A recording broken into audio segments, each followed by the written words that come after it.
नमस्कार मित्र. आज आपण पाहणार आहोत एक मोठ्या बातमीचा, जिथे आपल्या देशातील प्रसिद्ध कॉर्पोरेट समूहातील डिजिटल विभागात कर्मचाऱ्यांची मोठी कपात होणार आहे. का ही बातमी महत्त्वाची आहे? टाटा ग्रुप हा समूह आपल्याला माहीतच आहे.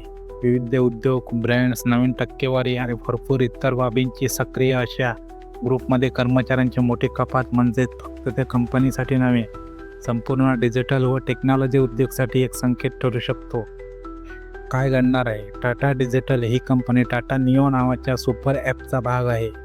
सध्याच्या माहितीप्रमाणे टाटा निओ आपल्या कर्मचाऱ्यांच्या संख्येत 50% पर्यंत कमी करण्याची योजना आखत आहे. या निर्णयामागे या नवीन CEO सज्जित शिवानंद यांच्या नेतृत्वाखाली सुरू असलेली पुनर्रचना प्रक्रिया.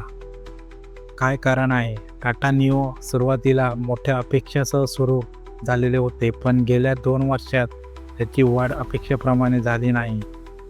कंपनीने फक्त विक्री DMU वाढवणे एवढ्याच मर्यादित न ठेवता नफा आणि खर्च नियंत्रण यावर लक्ष केंद्रित करण्याचा निर्णय घेतला आहे.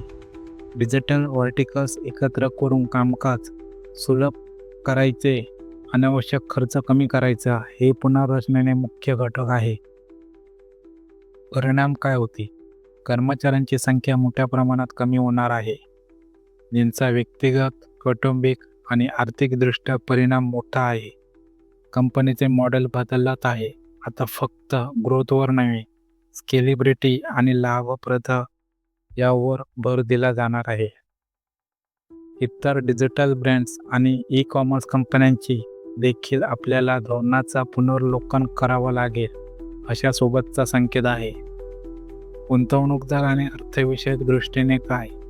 कंपनीचा महसूल कमी झाला आहे आणि तोटा कमी झाला आहे. यामुळे गुंतवणूकदारांनी कंपनीला पुढे धोरण आणि वित्तीय परिणाम याकडे लक्ष देणे गरजेचं आहे.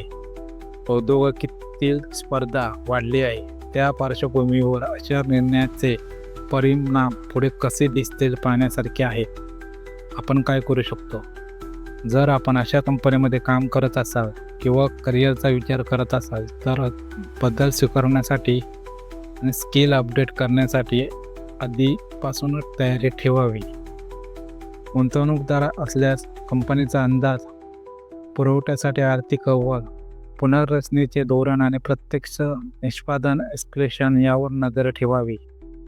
उद्योगातील बदलांचा अर्थ लावताना विक्री वाढ आहे का, लाभार्थी आहे का, उच्च खर्च आहे का, हे 3 प्रश्न स्वतःला विचारावे.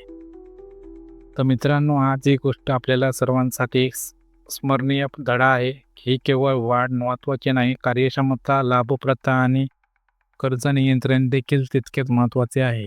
टाटा निओ याचा निर्णय यशस्वी झाला तर बाकी अनेक कंपनीही हे उदाहरण होऊ शकते. व्हिडिओ आवडला असेल तर लाईक करा, सबस्क्राईब करा, शेअर करा, नक्की करा. तुमचे विचार कमेंटमध्ये सांगा. तुम्हाला वाटते की डिजिटल कंपन्यांमध्ये पुढे आणखी अशी कपात होतील? धन्यवाद आणि पुढच्या व्हिडिओमध्ये भेटूया.